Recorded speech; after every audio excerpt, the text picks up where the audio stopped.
अखिलेश जी मुख्यमंत्री बने तो उन्होंने पहले दिन कोशिश की कि हम गांव में स्कूल अच्छा बनाएं, क्योंकि ये प्रदेश गांव में बसता है। गांव में खुशहाली नहीं होगी, ये देश खुशहाल नहीं हो सकता। बहुत समय तक तुम लोगों ने लोगों को जिताया और लोग भोपाल में जाकर सरकारों में बैठे हैं। तो अखिलेश यादव की सरकार थी तो कहा नहीं था 30,000 का ड्राफ्ट बहन के हाथ में, बेटी के हाथ में पहुंचाने का प्रबंध किया गया था और 17 लाख लैपटॉप मजदूर किसान के बेटों के हाथों में पहुंचाने का प्रबंध किया। अंबेडकर योजना को प्रमोशन दिया कि हम अंबेडकर ग्रामों की संख्या बढ़ाएंगे और लोहिया ग्राम लेकर एक नई योजना लेकर आए कि हम गांव के कोई कोना नहीं छोड़ेंगे जहां सीसी सड़क ना हो। तो सरकारी मामा हो सकते हैं पर तुम्हारा भाई असली मामा, असली भाई की तरह व्यवहार करने की कोशिश करता है। हमारी सरकार भी नहीं है तब भी हमला कर रहे हैं, क्योंकि ये हमला कराया जा रहा है। प्रधानमंत्री जी के नाम पर बनने वाले आवास में यदि प्रदेश के देश के किसी मंत्री को अंदर लिटा दो, बाहर से ताला लगा दो, तो रात भर में मंत्री मरा मिलेगा, जिंदा नहीं रह सकता। कोई भी विभाग किसी जमीन को नीलाम नहीं कर सकता। ये कानून उत्तर प्रदेश में कोई लेकर आया तो समाजवादी सरकार अखिलेश यादव लेकर आए थे। कांग्रेस के कुल 2 एमएलए हैं और समाजवादी पार्टी के 125 एमएलए उत्तर प्रदेश में हैं। हमने पिछली बार प्रत्याशी गलत नहीं उतारा होता तो हो सकता आपकी पत्नी चुनाव नहीं हारती तो हमारी सरकार नहीं जाती। ये बात उन्होंने अब दोहराई थी। अगर गरीबी है तो उसका मजाक बनाओगे 1500 रुपए देकर, वो भी उसी के पैसे से। ये ओरछा सेक्टर की बैठक है जिसमें लगभग 25 बूथ, कहाँ है सूची उसकी, हमें गांव बाई गांव थोड़ा देखना भी है लोगों को। इनको बुलाया गया है। समय 12 बजे था, हम लोग लगभग 2 बज रहे हैं। इसके बाद ही हम लोगों की कामतवाड़ा सेक्टर में भी मीटिंग लगी है, वहाँ भी 20-25 बूथ के ऐसे ही लोग बुलाए गए हैं। हम लोगों ने आज उन सबको आमंत्रित किया है जिनके सहारे हम गांव में लड़ रहे हैं, जिनके भरोसे से पार्टी खड़ी है और जिनके भरोसे से ये लड़ाई जीती जानी है। इसलिए सभी उन प्रमुख लोगों को बुलाया गया है और इसलिए सभा ऐसी जगह रखी गई है जिनका इंटरेस्ट है समाजवादी पार्टी के लिए, जिनका समर्पण समाजवादी पार्टी के लिए है, उन सब लोगों से बैठ के चर्चा की जाए। समाजवादी पार्टी क्या चाहती है, समाजवादी पार्टी के फैसले क्या हैं। हमारे नेता का पूरे जीवन संघर्ष रहा कि जब तक गांव में खुशहाली नहीं होगी ये देश खुशहाल नहीं हो सकता। हिंदुस्तान की खुशहाली का रास्ता गांव से गुजरता है। इस सोच के साथ हमारे नेता आदरणीय मुलायम सिंह यादव ने पूरा जीवन संघर्ष किया। अखिलेश यादव जी को मौका मिला, उन्होंने सरकार के बजट को इस तरह से खर्च करने की कोशिश की कि हमारा एक एक पैसा जो गरीबों की मेहनत की कमाई का पैसा है उसे हम तरक्की की तरफ ले जाएं, उसकी उन्नति की तरफ ले जाएं। कैसे हम समाज को बढ़ा दें, उनके एक एक फैसले ने कहीं ना कहीं सहारा देने की कोशिश की है। जैसा कि हम लोग पहले भी आपको बताते रहे हैं कि अखिलेश जी मुख्यमंत्री बने तो उन्होंने पहले दिन कोशिश की कि हम गांव में स्कूल अच्छा बनाएं, क्योंकि ये प्रदेश गांव में बसता है और गांव के स्कूलों की हालत खराब है। जहां मूल आबादी रहती है गांव में, वहां पर अगर स्कूल है तो मास्टर ठीक नहीं है, मास्टर है तो पढ़ाई का ठीक इंतजाम नहीं है। और 1-5 साल में जब मास्टर नहीं मिलता स्कूलों में तो हजारों किसान मजदूरों के बेटों की ज़िंदगी बर्बाद होती है। और गांव में पढ़ने वाले स्कूलों की संख्या इतनी अधिक है, बच्चों की संख्या इतनी अधिक है कि वो लाखों में तब्दील हो जाती है। उन्होंने सबसे पहले स्कूल अच्छे किए, शिक्षा मित्रों की तनख्वाहें बढ़ाई और फिर उन्होंने कोशिश की हम वजीफा देंगे, लड़कियों के लिए योजना लेकर आए। उन्होंने कहा किसान मजदूरों तुम अपनी बेटियों को पढ़ाओ, तुम्हारी बेटी पराया धन नहीं है, तुम्हारी बेटी इस प्रदेश और देश की प्रगति की वजह है। हम तुम्हारी बेटियों की फीस माफ करेंगे, वजीफा देंगे और जब तुम्हारी किसान की बेटी इंटर पास करेगी तो 30,000 रुपये कन्या विद्याधन देंगे। 1200 करोड़ रुपए किसानों की बेटियों के हाथों में पहुंचा दिए। उसका प्रतिफल है कि आज उत्तर प्रदेश में गांव गरीब मजदूरों की बेटियां स्कूलों की तरफ गई हैं, स्कूलों में पढ़ाई कर रही हैं। मैंने ये बातें तुम्हें इसलिए सुनाई है कि आपकी लड़ाई मामूली नहीं है। ये लड़ाई सिर्फ एमएलए बनाने की नहीं है, ये लड़ाई लोगों की जिंदगी बदलने की है, देश को वो समाज को आगे बढ़ाने की लड़ाई है। उनके हर फैसले ने उन्होंने देखा अपने प्रदेश में, आपके अपने यहाँ भी है कि आज बड़े आदमी के बेटे के पास तो लैपटॉप है लेकिन मजदूर और किसान के बेटे लैपटॉप नहीं खरीद सकते, इतना महंगा है। उन्होंने योजना लेकर आए कि हम गरीब मजदूर किसानों के बेटों परेशान नहीं हो, हम तुम्हारे हाथ में लैपटॉप देंगे और 17 लाख लैपटॉप मजदूर किसान के बेटों के हाथों में पहुंचाने का प्रबंध किया, जिससे वो भी जानकारी कर सके दुनिया में क्या हो रहा है। क्योंकि लैपटॉप कहीं ना कहीं इंटरनेट से जुड़कर एक ऐसा साधन बन गया जानकारी करने का कि जो तैयारी करने वाले लोग हैं वो एक पल में उनके मन में जो जिज्ञासा है, सवाल है, उसको निकाल ले रहे हैं और मजदूरों के बेटे पन्ने पलट रहे हैं, किताबें पलट रहे हैं। उन्हें काफ़ी समय लग रहा है जानकारी करने के लिए। इसलिए अखिलेश यादव ने फैसला लिया गाँव को कैसे विकास की तरफ ले जाएं। उन्होंने अम्बेडकर योजना को प्रमोशन दिया कि हम अम्बेडकर ग्रामों की संख्या बढ़ाएंगे और लोहिया ग्राम लेकर एक नई योजना लेकर आए कि हम गांव के में कोई कोना नहीं छोड़ेंगे जहां सीसी सड़क ना हो।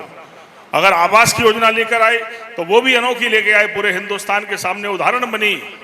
अगर आज देश में विभिन्न प्रांतों में आवास की योजना चल भी रही है, आपके यहाँ भी चल रही है, मध्य प्रदेश में भी चल रही है, उस योजना में क्या है कि 1,25,000 1,35,000 रुपये मिलते हैं आवास के नाम पर। अभी हम लोग गाँव जाते हैं, शिकायत करते हैं लोग कि उसमें भी काफ़ी कमीशन है और कहीं जाके जब घर तैयार होता है तो बड़ी हालत ख़राब है।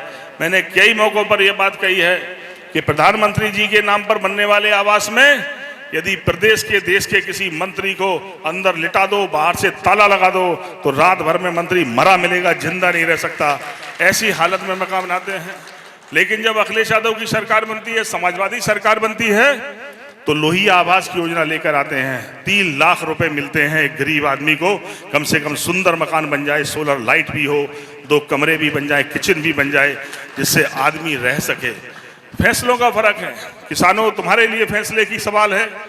जब देश की सरकार जो किसानों के नाम पर बनी थी, जब एक कानून लेके आई, भूमि अधिग्रहण बिल लेकर आई किसानों के लिए, तब उत्तर प्रदेश की सरकार ने, समाजवादी सरकार ने फैसला लिया था कि कर्जा किसान पर कितना भी हो, पर कोई भी विभाग किसी जमीन को नीलाम नहीं कर सकता। ये कानून उत्तर प्रदेश में कोई लेकर आया तो समाजवादी सरकार अखिलेश यादव लेकर आए थे। मैंने ये बातें इसलिए आप सबको सुनाई हैं कि तुम्हारी लड़ाई लोगों की जिंदगी बदलने की है, तुम्हारी लड़ाई उन सब योजनाओं को गांव में उतारने की है। तुम्हारा एक फैसला लोगों की जिंदगी बदल सकता है। इसलिए हम आप साथियों को आपको यहाँ बुलाए हैं। सब लोग कोशिश करते हैं, आपके मन में तमाम भ्रम पैदा करने की कोशिश होती है। भ्रम पैदा करते हैं लोग कि यहाँ पे कांग्रेस और भाजपा है, समाजवादी पार्टी बहुत पीछे है। एक जमाने में यही हालत उत्तर प्रदेश में भी थी। जो लोग आज आप गांव से चले होंगे तो लोग कुछ मजाक उड़ा रहे होंगे, इनकी भी सरकार बनेगी। याद रखना दोस्तों, समय परिवर्तन कैसे होता है। जो आज एक समय पे उत्तर प्रदेश में हमारा मजाक उड़ाते थे कि मुलायम सिंह कभी सरकार बनाएंगे, आज उस बड़ी पार्टी के 2 एमएलए हैं और जो आज सरकार में भी हैं, उनकी भी हालत क्या थी। अभी कुछ समय पहले जब समाजवादी सरकार थी, उनके भी कुल 47 एमएलए थे और हम 225 एमएलए वाली पार्टी थे। अगर हम कांग्रेस की बात करें आज, तो आज कांग्रेस के कुल 2 एमएलए हैं और समाजवादी पार्टी के 125 एमएलए उत्तर प्रदेश में हैं। मैंने इसलिए बातें आपसे कही हैं। इस बार मैंने पहले भी एक बात आपसे कही थी कि साथियों, बड़ी मुश्किल से ऐसे मौके राजनीति में आते हैं जो बड़े निर्णायक होते हैं। बहुत समय तक तुम लोगों ने लोगों को जिताया और लोग भोपाल में जाकर सरकारों में बैठे हैं, लेकिन हो सकता निवाड़ी के लोगों, ओरछा के लोगों, राम राजा की धरती के पास के रहने वाले लोगों, ऐसा मौका आ जाए फिर कि तुम तय करो कि भोपाल में कौन बैठेगा। ये मौके तुम्हारे जीवन में बार बार नहीं आएंगे। पहले भी मैंने तुम्हें सुनाया था कि पिछली बार भी हम कह रहे थे और बीच में ये बात लोगों के बीच में साबित भी हुई। अभी मैं वाकयात लोगों को सुनाता हूँ। अभी एक उपचुनाव में किसी ने हमसे फोन करके कहा, ये प्रत्याशी आप वापस ले लो, मैं उनका नाम नहीं खोलूंगा, चुनाव का समय चल रहा है। बहुत बड़ी पोस्ट पर रहे हैं और हो सकता मुख्यमंत्री भी रहे हों। मैं मर्यादा में बात करना चाहता हूँ और उन्होंने ये बात हमसे स्वीकार भी करी कि अगर हमने पिछली बार प्रत्याशी गलत नहीं उतारा होता तो हो सकता आपकी पत्नी चुनाव नहीं हारती, तो हमारी सरकार नहीं जाती। ये बात उन्होंने अब दोहराई थी। मैं आज फिर आपसे कहने आया हूँ, हमारी लड़ाई, समाजवादियों की लड़ाई विकास से जुड़ी है, तरक्की से जुड़ी है। सरकार की लोगों पर मेहरबानी न रह जाए, बल्कि लोगों की मेहरबानी, लोग हमेशा सरकार पर मेहरबान रहे हैं, ये कोशिश हमारी रही है। मैंने कई मौक़ों पर कहा आज क्या चल रहा है। आज चुनाव के वक्त में कोई कह रहा हम 1500 रुपये दे देंगे, कोई कह रहा हम 3000 दे देंगे। लेकिन जब अखिलेश यादव की सरकार थी तो कहा नहीं था 30,000 का ड्राफ्ट बहन के हाथ में, बेटी के हाथ में पहुंचाने का प्रबंध किया गया था। मैंने कहा कि 1500 रुपए देने वाले लोगों के बारे में सोचो, कभी इनसे सवाल करो, क्या तुम कुछ अपने घर से देने वाले हो? सरकार का पैसा तो गरीबों का पैसा है, उसके पैसे से मदद करने पर उस पर मेहरबानी दिखा रहे हैं आप। मैं इसलिए कह रहा हूं कि कभी वो जो लोग 1500 3000 की बात कह रहे हैं, वो कभी अपनी बेटी के हाथ में 1500 रुपए का दिखाएं, तब उन्हें एहसास होगा कि 1500 रुपए की कितनी कीमत होती है। गरीब है, मजदूर है, अगर गरीबी है तो उसका मजाक बनाओगे 1500 रुपए देकर, वो भी उसी के पैसे से। यहाँ सरकार क्या उपलब्धि बताती है? उपलब्धि बताते हैं, मुख्यमंत्री जी बोलते हैं कि वो मामा हैं, उन्होंने लड़कियों की शादियां की हैं, बहनों की शादियां की हैं। मैंने कहा कैसे शादियां की? क्या उन्होंने कोई घर से शादी की है? उन्होंने गरीबों के पैसे से गरीबों की बेटी की शादी की है।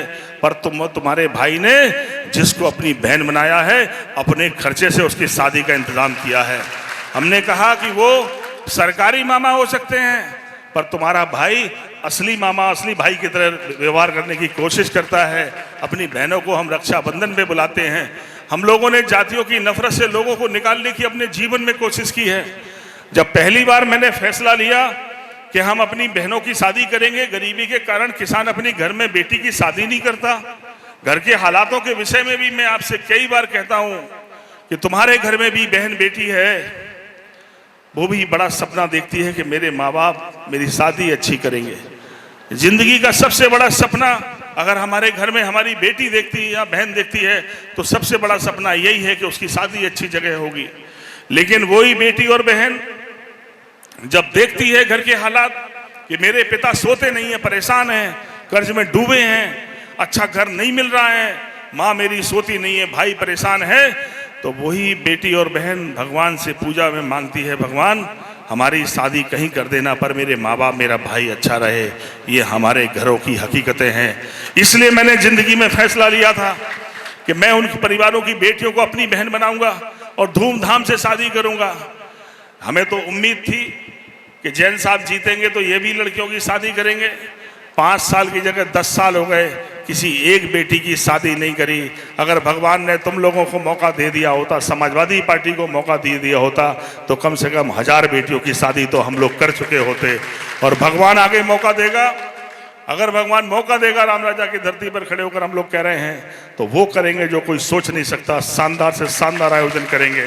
गरीब की बेटी घर में, किसी गरीब के घर में बेटी पैदा हो जाए तो मातम नहीं बने, बल्कि उन्हें एक सहारा मिले कि नहीं, अभी समाजवादी पार्टी जिंदा है, समाजवादी परिवार जिंदा है, मेरी बेटी का इंतजाम कहीं ना कहीं वो करेंगे। ये सोच लोगों के दिल और दिमाग में बनी रही है, कोशिश हमारी होगी। मैं इसी उम्मीद के साथ बैठा हूँ कि इस चुनाव में हम लोगों ने रणनीति बनाई कि हम लोग पिछली बार कुल 5-6 हज़ार वोट से हार गए, क्योंकि बड़ी पार्टियां मिल जा रही हैं। आज भी आप देख रहे होंगे सारे नेता जितने आ रहे हैं, जिनके साथ हो सकता हम लोग गठबंधन में भी जा सकते हैं, लेकिन वो भी बीजेपी पे हमला नहीं कर रहे, समाजवादी पार्टी पे हमला कर रहे हैं। समाजवादी पार्टी जीती भी नहीं है तब भी हमला कर रहे हैं, हमारी सरकार भी नहीं है तब भी हमला कर रहे हैं, क्योंकि ये हमला कराया जा रहा है। ये समाजवादी पार्टी से डरते इसलिए हैं कि समाजवादी पार्टी मुलायम सिंह के लोग काम की बात करते हैं और ये सिर्फ नारे लगाकर झूठी बातें करने की बातें करते हैं। ये फर्क है। घबराते हैं ये कि बजट का 70% पैसा गांव पे खर्च होगा, और अगर जरा सा समाजवादी पार्टी को सहारा मिल गया तो पूरे प्रदेश में किसान मजदूरों के बेटे, गांव में रहने वाले लोग इकट्ठे होंगे और इनकी सल्तनत बहुत आगे समय तक चलेगी नहीं। इसलिए घबराते हैं। मैं तुमसे प्रार्थना करने आया हूं और विश्वास भी दिलाता हूं कि जिंदगी में भगवान ने बहुत छोटी उम्र में गांव से लेकर बहुत जगह पहुंचाया है। जहां खड़े हैं वहां सोचा नहीं था। आज हर पल ये कोशिश होगी कैसे तुम्हारी बेहतरी के लिए कुछ कर सकें। बहुत दिनों तक तुमने साथ दिया समाजवादी पार्टी का, बहुत संघर्ष भी किया लोगों ने, अपमान भी सहा है, यातनाएं भी सही है, जेल भी लोग गए हैं, आज भी रोज अपमानित हो रहे हैं। लेकिन मैं तुम्हारा शुक्रगुजार हूँ, हृदय से तुम्हारा अभिनंदन करना चाहता हूँ कि विपरीत परिस्थितियों के बाद भी इतने बहादुर लोग निकल कर आए हैं और समाजवादी पार्टी का झंडा लेकर खड़े हैं। मैं जब तक जिंदा हूँ तुम्हारे साथ खड़ा हूँ। अपना नाम नंबर जरूर छोड़ के जाना, लेकिन युद्ध की तरह लड़ना पड़ेगा लड़ाई। ये लड़ाई मामूली नहीं है। अगर ये दल अलग अलग लड़े, गठबंधन होगा और कांग्रेस को भी सीट चली जाएगी, तो भी हम लोग जान लगा देंगे, क्योंकि जिससे दोस्ती की हम लोगों ने उससे गद्दारी कभी नहीं करते, उसके लिए जान लगाने की मत करते हैं। लेकिन अगर ये लोग मिलके नहीं लड़े, अलग भी लड़े, तो भी तुम बस थोड़ा झंडा संभाले रहना, कोशिश अपनी बेहतर रखना। जमीन पर तुम बहुत मजबूत हो, वो षड्यंत्र कर सकते हैं। मुझे पूरा यकीन है कि आप सबका सहयोग मिलेगा। हमारे साथ मंच पे बैठे साथीगण हैं, नेतागण हैं, जिन्होंने पूरे जीवन संघर्ष किया है, पूरे जीवन भर संघर्ष लोगों की मदद में निकाला है। आज मैंने इन सब से भी प्रार्थना की है कि अभी इस समय उत्तर प्रदेश में चुनाव नहीं है, थोड़ा समय आप सब देंगे, हम सबका हौसला बढ़ेगा, क्योंकि यहाँ पर लोगों ने वातावरण बना रखा है, डर का वातावरण बना रखा है। लोग कहते थे लोग डरते नहीं हैं, हम लोगों ने तो दुनिया की राजनीति बहुत जगह गए, पर यहाँ तो जैन साहब डरा के रख रहे हैं। इससे बड़ा दुर्भाग्य मैंने जीवन में नहीं देखा कभी, कि बड़े बड़े यादव फोन करके कह रहे रुक जाओ, जैन साहब को पता न लग जाए। मैं तो तुम सबको सलाम करता हूँ कि तुम किसी से डरने वाले नहीं हो। मैं तुमने ये साबित कर दिया। छोटी सी मीटिंग है, कुल 15-20 बूथ के लोग आए। लोग ओरछा के बारे में भी भ्रम फैलाते थे, हम लोग कुछ समय नहीं दे पाए, कुछ गलतियां हुई हम लोगों से, कुछ कमियां रह गई। सच बात है, जिंदगी के भार के कारण हम समय बीच में आपके नहीं दे पाए, फिर भी आप भरोसे के साथ खड़े हैं। अब जब तक जिंदा रहेंगे तुम्हारा साथ निभाने की कोशिश करेंगे, ये मैं वादा करता हूं।